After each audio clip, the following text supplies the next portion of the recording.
Courage. I've been an avid swimmer for much of my life. I once had a remarkable experience during one of my swims that taught me about courage. On this particular morning, I was nearing the end of my swim workout and had stopped at the end of the pool lane, resting until my next set of laps. As I stood there catching my breath, I watched an elderly Oriental man being escorted to the pool deck by a lifeguard. It was obvious that this man was visually challenged, or should I say, he could not see with his eyes. The kind lifeguard was answering this man's questions about the size of the pool, how many lanes there were in the pool, flow of swimmer traffic, etc. With the information provided by the lifeguard, the visually challenged man asked to be placed in a specific lane. It happened to be the lane I was swimming in. Being a regular at the pool, you get to know the people who swim on a regular basis at the pool. This man was new. The pool was busy on this morning. All lanes had many swimmers in them. However, everyone seemed to be observing the posted and generally accepted etiquette for adult lane swimming. So even though the pool was busy, everything seemed to be going fine for the swimmers to enjoy their swim. As a little primer and background, normal swimming pool lanes are wide enough so that two people can swim side by side in the same lane. However, in public swimming pools, there are so many people swimming in a lane that generally accepted lane etiquette dictates you swim up one side of the lane when you come to the end of the pool, you swim back on the other side of the lane. This creates a circular flow within the lane so that people do not bump into each other as they are swimming.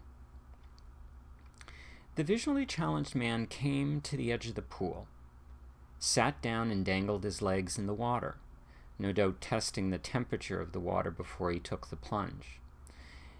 As he sat there at the edge of the pool, other swimmers would come along and make their turn to start another lap. Several of these swimmers bumped into the man. Each time, the visually challenged man would say, quote, "Oops, excuse me, I'm sorry," end quote. As this scene started to unfold, I became anxious.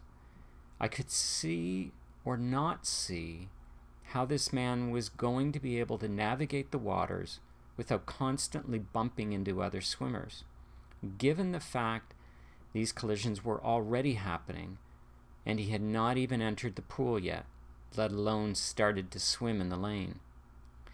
After a few more "oops, excuse me, I'm sorry" from the visually challenged man, he jumped into the pool.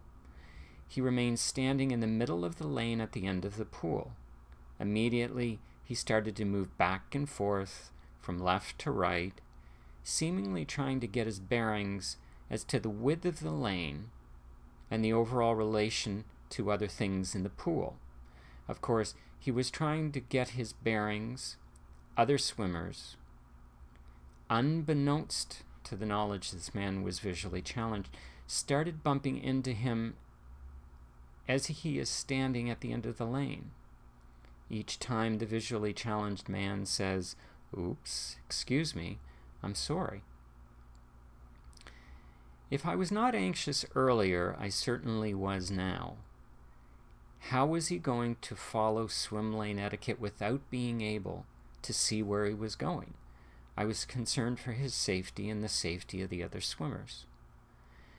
The man continued to try and get his bearings in the lane. He would walk from one side of the lane to the other with his hands out in front of him so that he could feel the width of the lane. No one else seemed to be aware of what was going on or interested to help this man.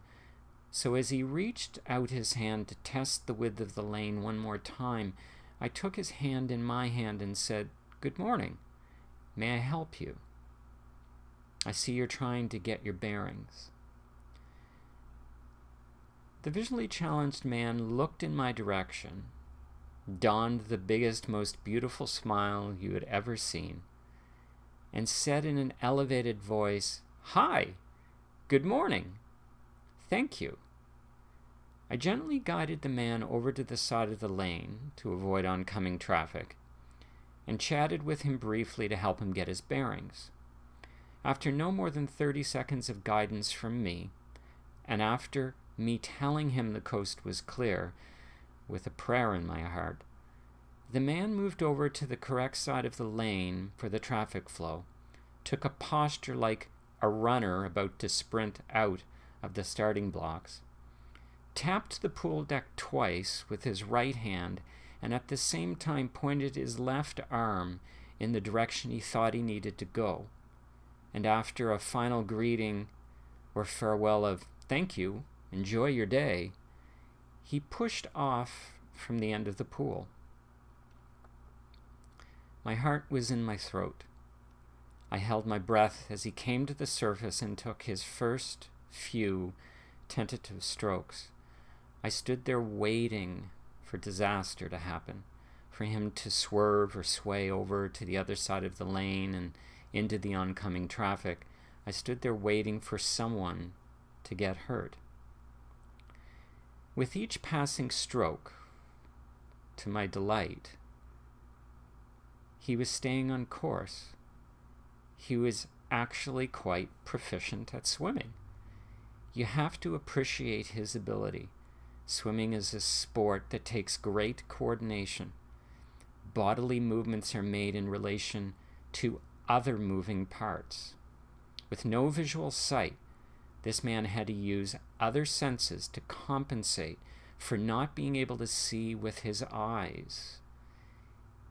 He has to feel the water and all that is around him in order to stay afloat. As a competitive swimmer in the past, we would often do drills blindfolded to force us to learn what it is like to feel the water. It's not easy.